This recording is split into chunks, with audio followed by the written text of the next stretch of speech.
Yo, what is going on, guys? Welcome back to another video. And a couple of days ago, Elliot Friedman reported that Brennan Othmann, the New York Rangers 2021 first-round pick, is pretty heavily on the trade market at this point. He didn't make the team's opening night roster despite their rather lackluster bottom six, and has just been in the AHL the last couple of years. And if they end up trading Othmann, this is going to sound insane, that would mean that they would only have 2 out of their 9 first-round picks dating back from 2017, basically when they entered the post-Henrik Lundqvist kind of rebuild, to 2021, because of course following year they would go on to make the playoffs. And yeah, that is just insane considering the New York Rangers entered this rebuild, got amazing lottery luck in 2019 and 2020, as we saw like a week or so ago. They had a consensus top 3 prospect pool back in like 2020, and now basically all of these picks, their own picks from this time frame, because of course Shesterkin panned out, of course Adam Fox they traded for after 3 years of college hockey, have just been really underwhelming, if we're going to be straight up honest. So today I kind of wanted to do, if you ever seen my videos where I do like an update on the 2023 draft 3 years later and just go through these guys, here's an update on the New York Rangers rebuild picks. Up first, we got Lias Andersson, and fun fact, they only got this 7th round pick. This wasn't their own 7th round pick by trading Derek Stefan and Antti Ranta to get the 7th overall pick, as well as Tony DeAngelo. So yeah, Lias Andersson, he was expected to kind of go in like the 10 to 16 range. It wasn't some like egregious like Tyler Boucher reach, but yeah, he played in the SHL in his draft year. Pretty productive, 19 points in 42 games, then 14 points in 22 games, makes the jump over to North America, and just never pans out. I can't fully blame the New York Rangers for him becoming a complete bust like this, only having 17 points in 110 games, but the progression in the SHL being around a half a point per game, then being over half a point per game, and then the second he gets to Hartford, the second he gets to the NHL, it just went bust. Now he's actually been playing pretty decent in Switzerland, over a point per game in Switzerland, but I don't think a bounce back in the NHL is going to happen for Lias Andersson. Fun fact, they ended up getting the Will Cooley pick when they traded him to the LA Kings, so it ended up being a positive in a way, but even Will Cooley at 7th overall, I'm not sure is amazing value. But yeah, they started off with the bang, and it ended up being a bust. Filip Chytil, he was expected to kind of be an early second, mid-second round pick. They took him at 21st overall. You cannot blame the New York Rangers for this. It was looking like he was fully breaking out with 45 points in 74 games when he was only like 23 years old. Then the concussions happened. I'm not going to blame the Rangers training staff for like him getting concussions. Maybe they rushed him back a little bit early, but now he is in Vancouver. I'm not going to blame the New York Rangers for trading for JT Miller when their core was so old and giving up on Filip Chytil because of the availability concerns. He's actually started very good in Vancouver. I've watched like 3 of their games. I'm rooting for him. But yeah, for the New York Rangers, for 21st overall, you can't kill them for this. If the injuries didn't happen, this probably would have been a positive. But unfortunately, they did happen, and right when that breakout was going to happen, or that you thought that maybe he was going to get to 55, 60 points, unfortunately, the injuries did happen. Moving on to 2018, 9th overall. Yeah, this one's not good. Vitaly Kravtsov. Kravtsov's always been a very skilled player, and even last year in the KHL, he was very skilled with 58 points in 66 games. But the problem is, doesn't play a lot of defense, doesn't kill penalties, so he basically has to be in your top 6, or else he's entirely worthless. And yeah, that's kind of what the New York Rangers ran into, considering they had guys like Zibanejad, Panarin. They had to give Lafreniere and Kakko minutes, Filip Chytil. So he kind of got lost in the shuffle. Again, I could see this guy just being a KHL warrior into his late 20s, early 30s. You thought he actually was a little bit of a reach. He was expected to be like a late first-round pick, so this was kind of a valuation miss as well as a developmental miss by the New York Rangers. This was their first of 3 first-round picks in the 2018 draft. We also have K'Andre Miller. I'm going to say, like, 22nd overall, he did give you like 3 good seasons, but I do think that in a weird way, this was still a developmental loss, just considering he got up and then kind of went down. His final season was kind of a mess. With K'Andre Miller, the physical traits have always been so absurd. Look at my Fanatics ad, targeting ad right here. Hornets, Conca nipple jersey. Yeah, but K'Andre Miller, when looking at him, like, I think Carolina is probably going to, because they're actually good at developing, I think they're actually going to turn him into something special, or like at least a good top pairing defenseman. But yeah, in New York, they were not able to harness his raw physical tools. You thought after that 2023 season, he was going to be a legit top 30 defenseman in the NHL. It just didn't happen, unfortunately. And again, that's more so on the developmental side. than the drafting side. Getting a guy like Keandre Miller at 22nd overall, good drafting. The development, kind of shit. And then lastly, Nils Lundqvist, when looking at this, a 6'1" right-handed defenseman from Sweden that was very productive in Sweden. Unfortunately, the defensive side of the game just really never translated for Nils Lundqvist. They ended up trading him for a first-round pick for the Dallas Stars. I was so mad when they were able to get a first-round pick for him, not revealing my biases.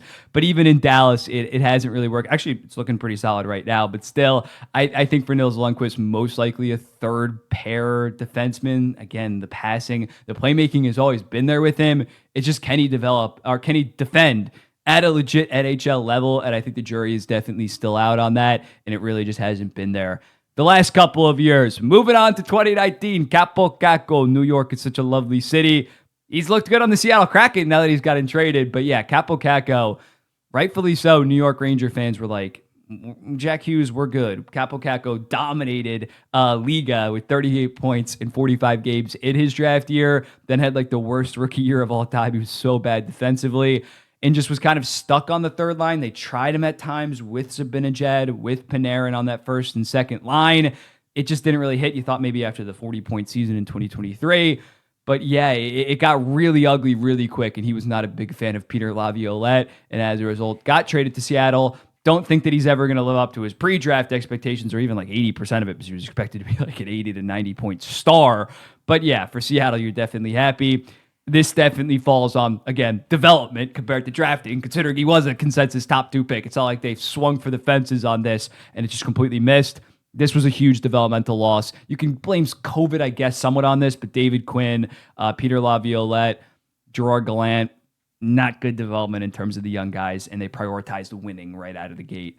Alexis Lafreniere, again, same thing goes there. Nobody was questioning this decision at the time. He was the consensus, one of the best prospects of the last decade. And because he dominated at Rimouski, there were, of course, the Sidney Crosby comparisons, but that was mainly just because he played for Rimouski, the same QMJHL team as Crosby. And yeah, struggled a decent amount his first season. Sophomore season wasn't much better. Then in 2024, you thought he's finally breaking out, but he falls back down. It was more so just him playing with 120-point Artemi Panarin, and he started off pretty slow this season. Again, I think going forward, good second liner, $7.4 million. It might be good the back half of this contract. I don't know about the first half. Just the playmaking never really developed like we saw with Rimouski, 77 points or 77 assists in 52 games.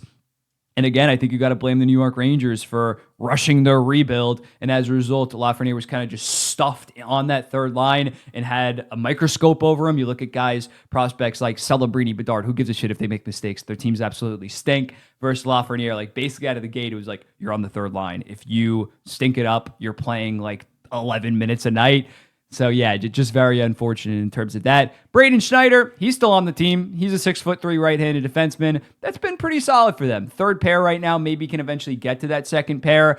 21 points, 80 games, 19th overall. You maybe want a little bit more out of that, but you're not yourself over it. But yeah, when looking at him, okay, this would look fine if he wasn't like the one of 2 players still remaining on your team. And then we got Brennan Othmann. And we thought Brennan Othmann, after that 2022 season in his draft year +1, that he might be something special. But again, the OHL production never really improved, or actually went down after that. Then he got to Hartford and was pretty productive, but just got stuck at the Hartford level. And at the NHL level, I guess that they don't trust his two-way game within that bottom 6. They just need scoring regardless.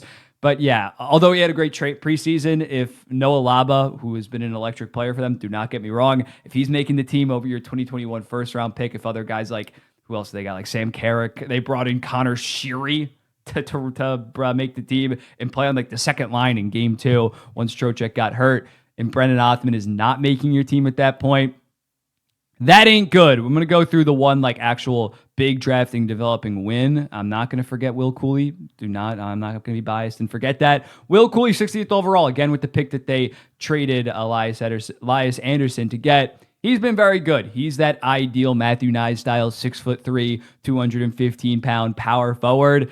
But this season, he started off pretty slow. But I still think that, again, for 60th overall, even if he never plays another game in the NHL, it's better than the expected value. But yeah, going forward, he can hopefully be a 25 and 25 guy for them. But yeah, besides that, there's there's really nothing, dude. As you can see, like Matt Rempe is one of their better picks. As ridiculous as I say, a sixth rounder that got 65 games. Zach Jones never really turned into something. He had a lot of hype coming out of UMass. I remember that. Some solid seasons there. 2019, 2018, again, no guys getting any NHL game for the most part outside of their top first round picks. Morgan Barron, most of that was not on the New York Rangers. He's become a pretty solid fourth liner for the Winnipeg Jets.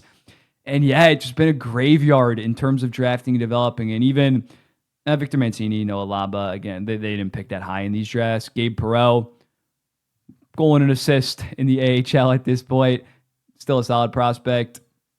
It's just has not been good. But yeah, that's the drafting developing of the New York Rangers during their rebuild that they rushed from 2017 to 2021. There were misses in terms of drafting. Kravtsov, Andersson a little bit too high. There were misses in development. Lafreniere, Kakko, those were mainly because of the rushed rebuild. As a result, they were like, win now right away, and we have all this pressure on them. And now the New York Rangers are in a really weird spot where I still think that they easily could be a playoff team right now, and I'd probably still pick them to be a playoff team. Their underlying numbers have been solid, even though they can't score at home for the life of them. But when looking at it, there's like nothing in terms of young reinforcements coming for this team when you compare that to 3 to 4 years ago, where they still had this impressive kid line of Chytil, Lafreniere, and Kakko, as well as Keandre Miller looking very good, as well as Schneider, as well as other guys to kind of take over for that older generation of guys like Zibanejad, Kreider, Trouba. That isn't there anymore. So they're really in this weird situation where they probably have another 2 to 3 years with this team. And then they're probably going to have to enter a rebuild, or I guess maybe they can just like try to play it out with Shesterkin and Fox and retool on the fly. Because at the end of the day, it is New York. I'm not acting like they're going to have to go through a decade of darkness. They're going to attract players like they always do, even though they trade their captain like Jacob Trouba, dump Chris Kreider, their longest tenured player. They're going to find a way to get out of it. I'm pretty sure of it. But yeah, the drafting and developing by the New York Rangers during this rebuild is about as bad as it gets from a team perspective, especially with how high of picks they did have. They got the lottery luck with guys like Lafreniere, with Kakko, and it ended up not working out. But let me know in the comments, what do you think about the New York Rangers and their drafting developing from 2017 to 2021? Any other kind of videos in depth? I know like I thought about doing a full rebuild review, but it's really the drafting developing that I wanted to talk about just because it's in the news recently with Brennan Othmann. And of course, last year, moving off Chytil, moving off Kakko. But let me know in the comments, what do you think about this? I'll be seeing you in the next one. Peace.